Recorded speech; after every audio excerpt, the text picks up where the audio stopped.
नमस्कार दोस्तों, जय श्री कृष्णा, राधे राधे। दोस्तों, एक ब्राह्मण थे काशी में। वो नित्य भागवत का पाठ करते थे। उनका और कोई काम नहीं, बस गंगा तट पर बैठकर भागवत जी का पाठ करना। धीमे धीमे उनकी आयु बढ़ने लगी। एक दिन परिवार के सब लोगों ने कहा, भैया ये कोई इनका काम धंधा शुरू करा दो। पूरे दिन पाठ करते रहते हैं, भागवत जी का पाठ करते रहते हैं, और पाठ भी किसी व्यक्ति के लिए नहीं, अगर कोई उनको दक्षिणा भी देता था। पंडित जी हमारे यहाँ पाठ कर दो, तो उनके यहाँ पाठ करते थे। वह उनका पाठ, फिर उनके बाद अपना पाठ अलग करते थे, अपने लिए करते थे। उनके पीछे उनकी कोई कामना नहीं थी, निष्काम भाव से करते थे, नित्य पाठ करते। एक दिन घर के लोगों ने, सबने कहा कि इनका ब्याह कर दो। ये करते धरते तो कुछ है नहीं, पूरे दिन पाठ में ही लगे रहते हैं, इनका ब्याह कर दो। पत्नी घर आएगी, अकल ठिकाने आ जाएगी। और सब घर के लोगों ने ब्राह्मण देवता का ब्याह कर दिया। पत्नी आ गई। कुछ दिन बाद पत्नी को भी पता लगने लगा कि यह कोई काम धंधा नहीं करते हैं, पूरे दिन केवल भागवत का पाठ करते रहते हैं। परंतु प्रयास किया, लेकिन उसके बाद वो भी हार गई कि ये करेंगे नहीं, कहीं काम नहीं कर सकते, ये तो भगवान भागवत जी का पाठ ही करते रहेंगे। तो आपत्तिकालीन गृहिणी परीक्षा। हमारे शास्त्र आज्ञा करते हैं कि घर में आई हुई आपत्ति के समय घर की गृहिणी की परीक्षा होती है। क्षमा कीजिए, क्या घर में आई हुई आपत्ति से यदि गृहिणी हाथ खड़े कर दे तो फिर आपको ब्रह्मा भी नहीं बचा सकते। लेकिन घर में यदि कोई आपत्ति आ जाए और घर की नारी, घर की गृहिणी यदि वो अपना बल साध के और ना टूटे, ना हारे, विचलित ना हो, चिंता ना करे, आप उस पर संकट के सागर से निकल जाओगे। यह वेद प्रमाण है, यह शास्त्र प्रमाण है। इसलिए माताएं बहनों को यह बात हम कहें कि पति के ऊपर, बच्चों के ऊपर, परिवार के ऊपर कितने भी संकट आए, बाकी समय आप भले कितने भी आंसू बहाओ, लेकिन घर में आए हुए संकट के समय आप बस थोड़ा सा मजबूत हो जाइए। आपकी मजबूती से पूरा घर संभल जाएगा। आपत्तिकालीन गृहिणी परीक्षा। पत्नी ने सोचा कि यह तो कुछ करते नहीं है, आगे हमारा वंश बढ़ेगा, बच्चे होंगे, कैसे चलेगा परिवार। तो फिर उनकी ब्राह्मण देवता की पत्नी ने आज्ञा ली। बोले, आपकी आज्ञा हो तो मैं कुछ कार्य शुरू करूं। देवी, तुमको जैसा अच्छा लगे वैसा करो। भोजन बनाना बहुत अच्छा जानती थी, लेकिन 4 घरों में उन्होंने काम ले लिया और वो जाति भोजन बनाती और उससे जो भी पैसा मिलता उसी से घर चलाती थी। ब्राह्मण और प्रसन्न हो गए। बोले, बढ़िया, और कुछ नहीं करना पड़ेगा, भागवत जी में लगे रहो, पाठ करते रहो। अब इसमें कई लोग ब्राह्मण को कई आलसी मत समझिएगा, यह बहुत बहुत बड़ी बात हम आपको बताएंगे। वो अंत में उसका निचोड़ निकल के आएगा। 2-3 बालक भी उनके हो गए, घर चल रहा था। एक बार की बात है, कुछ संतों जो काशी में आगमन हुआ। संत आते रहते हैं काशी में, पर असमय में आना हुआ, बिना समय में संतों का आना। और उन्होंने किसी से पूछा, बोले, भैया हम 5-10 मूर्ति हैं, कहीं प्रसाद पाने के इच्छुक हैं, कोई वैष्णव परिवार हो तो हमें बताओ। तो एक राह चलते व्यक्ति ने उसी ब्राह्मण का घर का पता बतला दिया। बोले, यहाँ चले जाइए, यहाँ बहुत एक सेवानिष्ठ और बड़े शास्त्रों का अध्ययन करने वाले ब्राह्मण रहते हैं, इनके पास चले जाइए, आप यह प्रसाद पवा देंगे। संतों ने घर में प्रवेश किया।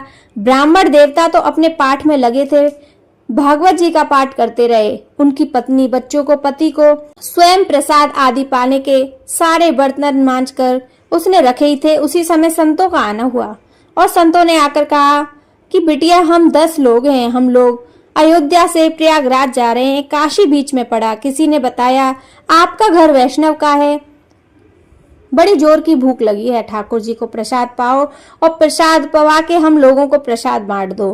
ब्राह्मणी बेचारी बड़ी प्रसन्न हो गई कि मेरे घर आज संत पधारे प्रसाद पाने। तुरंत उसने जाकर रसोई में, घर में सामग्री देखी। सामग्री इतनी नहीं थी कि उनको सबको प्रसाद खवा सके। दौड़ी दौड़ी अपने कक्ष में गई, जाकर अपने जो धन रखा था, जो वो धन कमाती थी, उसको जाकर देखा और गेहूं लेकर उन पैसों से आई। तो वह भी इतना ही नहीं था कि उन 10 पुरुषों को खिला सके। ब्राह्मण का स्वभाव होना चाहिए, ब्राह्मण दान मिले तो लेने का अधिकारी होता है पर मांगने का अधिकारी नहीं। मांगे ना, ब्राह्मण का स्वभाव है, वो मांगता नहीं है और मांगना भी नहीं चाहिए। अब तो कभी रसोई में जाए, कभी कक्ष में जाए, कभी एकांत में बैठ के सोचे कि क्या करूं। संत पधारे हैं घर पर, कैसे प्रसाद पाऊं, क्या व्यवस्था करूं, कुछ लाऊं, किसी ऊपर ढूंढे, कुछ मिल जाए, कुछ भुजिया मिले, नमकीन मिले, कुछ तो मिले। कुछ तो दूर कोई व्यवस्था नहीं कर पाई। बार बार उसको यहाँ से वहां घूमते देख संत समझ गए कि हम गलत समय पर आ गए हैं। मुखमंडल बता देता है कि कई बार वे सब संत अपने अपने आसन बैठकर उठकर चिमटा कमंडल ले करके, बिटिया सुनो सुनो सुनो, हमको ना प्रयाग पहुंचना है, विलम्ब हो रहा है, फिर आएंगे, अपना ही घर है, क्या दिक्कत, तुम आराम से करो। हाँ हम जाते हैं। उस ब्राह्मणी के मन में वही आ रहा था। मेरे घर में घुसे, उन्होंने घुसते ही क्या कहा था, हम बहुत भूखे हैं, ठाकुर जी को भोग लगा के प्रसाद पवा के भूखे ही जा रहे हैं और मैं कुछ नहीं कर पा रही। नेत्रों में से आंसू बह रहे थे, अत्यंत पीड़ा आ रही थी। आज तक वो अपने पति से कुछ कह नहीं पाई, पर आज कक्ष में प्रवेश करके ताम्र कर आंखों में आंसू लेके रो रही थी और बोली, बस चिल्लाने लगी, बोली, तुमसे ब्याह किया मैंने, आपके जैसा चाहा वैसा नहीं, आप कुछ करते नहीं, मैं घर घर प्रसाद बना के घर चलाती हूँ, मैं भूखी रह जाऊं, बच्चे भूखे रह जाएं, आप भी भूखे रह जाएं, तो भी इतनी पीड़ा मुझको नहीं होती। पर आज संत पधारे हैं, हमारे यहाँ महापुरुष पधारे हैं, हमारे यहाँ कल्पवासी महात्मा आए थे, हमारे यहाँ तो अभागा दुर्भाग्यशाली घर है, यहाँ संत भूखे चले जा रहे हैं, निराश चले जाते हैं और आप पूरे दिन ये भागवत जी में लगे रहो।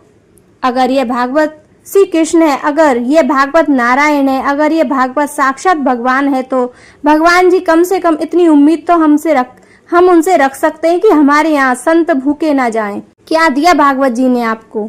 तब ब्राह्मण बोला कि देखो तुम मुझे कुछ भी कह लो, लेकिन भागवत जी को कुछ मत कहो, ये साक्षात कृष्ण है। मैं क्यों बचपन से आज तक भागवत जी के 1800 श्लोक का तुम्हें श्री कृष्ण दिखते हैं, मुझे लीला दिखती है, मुझे शाम शाम का नित्य विहार दिखता है भागवत जी में, इसके विषय में कुछ मत कहो। ब्राह्मणी को और गुस्सा आ गया, भागवत जी की पोटी उठाई और ब्राह्मण जी की गोद में से पटक दी, बोली, सुनिए, उठाइए भागवत जी को, निकालिए, इसमें से भगवान श्री कृष्ण को मैं अपना घर चला लूंगी, अपने बच्चों को पाल लूंगी, आप जिस समय भागवत जी को त्यागने का संकल्प लें तब घर लौट आइएगा। ब्राह्मण के नेत्रों में से आंसू बहने लगे, हृदय में लगा हुआ भगवत जी का अपमान घर से निकल गए और गंगा जी के तट पर जाकर खूब रोए, खूब रोदन किया, हे भागवत महापुराण, हे साक्षात शब्द में कृष्ण मेरी अभागा पत्नी है, आप उसे माफ करें, आपके रूप स्वरूप को पहचानती नहीं है, पर है करुणा निधान, आप कृपा करो, मैं कहूँगा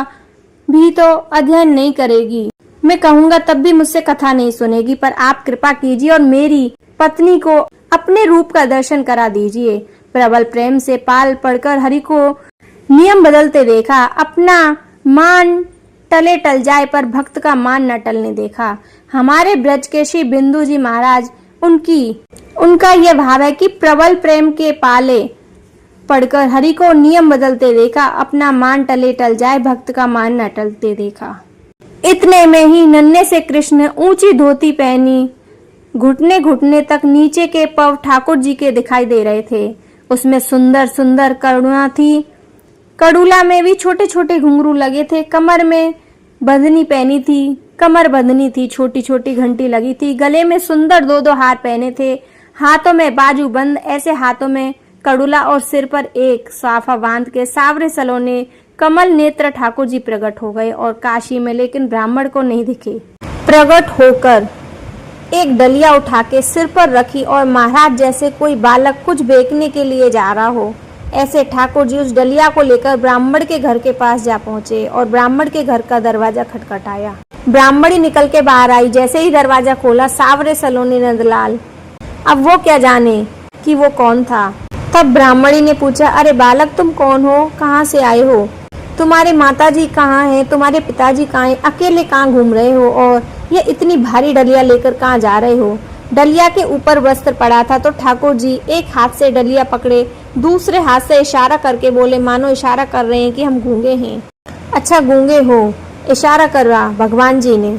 इशारा करके कहा कि कुछ लिखने को दो, हम बताएं हम कौन हैं, कैसे आए हैं। और डलिया उठा के ब्राह्मण देवता के घर के भीतर रखी और पर्चा लेकर उस पर सुंदर लेखनी लिख के मोड़ करके ब्राह्मणी को देख के और तुरंत ठाकुर जी के पीछे मुड़े चले गए। ब्राह्मणी पत्र पढ़ने लगी, इतने में ठाकुर जी वहां से अंतर्ध्यान होकर चले गए।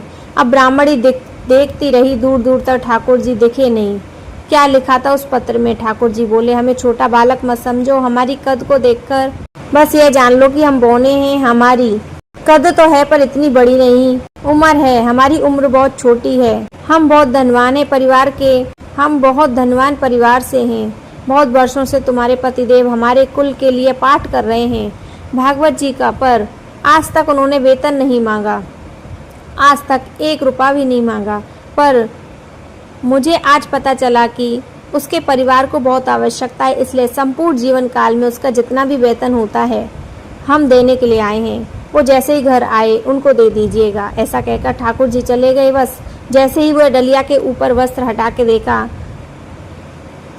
वह डलिया मणियों रत्न से, सोने से, हीरे जवाहरात से भरी हुई थी। ब्राह्मणी मनी मन सोचने लगी, वैसे ही मैंने अपने पति को बेवजह डांटा, बिन बताए पाठ कर रहे थे यहाँ पर, और मुझे लगता था कि सिर्फ पाठ कर रहे हैं, इसके पीछे कोई कारण नहीं, कुछ नहीं मिलता। तब उसने अपने बेटे को बुलाया, बोली, सुनो पिताजी को खोजो कहाँ है और ढूंढ कर लाओ। पिताजी बैठे थे गंगा किनारे।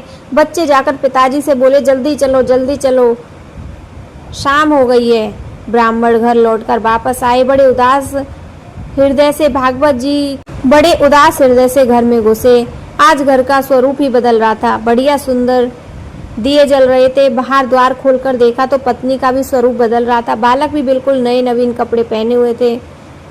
जैसे ही पतिदेव को आते देखा, ब्राह्मणी ने तुरंत आरती की थाल ली और दीपक जलाकर छिड़काव करके खूब बलियां लेने लगी। पतिदेव बोले, ब्याह के बाद पहली बार इतना प्यार देखा है, हमारा पूजन कर रही है, ऐसा क्या हो गया? देवी घर की रौनक, हमको डांटने से फटकारने से घर की रौनक बढ़ गई। तुम रोज ही डांट दिया करो हमको, ऐसा क्या हो गया? आज इतना सब कुछ मंगल, बच्चे नए नए वस्त्र, बढ़िया साड़ी पहन के, कहाँ से आया इतना सब कुछ? तब पत्नी बोली, तुम्हारी चोरी पकड़ी गई। तब ब्राह्मण देवता बोले, मेरी कौन सी चोरी पकड़ी गई? भीतर जाकर कक्ष में बिस्तर पर ही सब रत्न पड़े थे। ब्राह्मण बोले, देवी यह कहाँ से आया इतना धन? तब ब्राह्मणी बोली, ज्यादा चतुर मत बनिए, आपका गूंगा मालिक था। ब्राह्मण देवता बोले, गूंगा मालिक? मेरा कौन सा गूंगा मालिक? बोले, बहुत छोटे कद का था, पीली पीली धोती पहने, ऐसी सुंदर श्वास सिर पर बांध कर था, और जैसे गदमदरा से उसके हाथ, इतनी सुंदर आंखें, एक छोटा सा प्यारा सा बच्चा था, जिसने हमें ये सब कुछ दिया और कहा कि ये ब्राह्मण देवता को आते ही दे देना। उन्होंने जीवन भर हमसे पाठ करके कुछ नहीं मांगा, ये उन्हीं की दक्षिणा है। तब ब्राह्मण ने पूछा कि सही सही बता, वो देखने में कैसा लगता था? तो ब्राह्मणी ने कहा, श्याम वर्ण का, कमल नेत्र, बड़े मधुर थे हस्त कमल, और इतना सुंदर था कि उसकी सुंदरता का विचरण नहीं किया जा सकता। जैसे ही ब्राह्मण देवता ने न्यों उसके स्वरूप का वर्णन सुना, उनके नेत्रों में आंसू गिरने लगे। तुरंत भागवत जी को खोला और खोलने के 10वें स्कंद के वेणु गीत के श्लोक को उद्धृत करते हुए प्रारंभ हुआ, और मणि पत्नी से कहा कि ये देखो, वो कोई और नहीं, मेरे भगवान श्री कृष्ण थे। तब ब्राह्मण स्वयं अपनी पत्नी के चरणों में गिर गए और बोले कि सिर्फ तुम्हारे कारण ही मुझे आज भगवान जी का स्वरूप का दर्शन हुआ। देवी वो कोई और नहीं, साक्षात योगेश्वर श्री कृष्ण थे, साक्षात भगवान चंद्र ऋषि ठाकुर जी आज मेरे घर पधारे, मैं धन्य हो गया। तो दोस्तों, यह थी भगवान श्री कृष्ण की एक लीला। जय श्री कृष्णा, राधे राधे।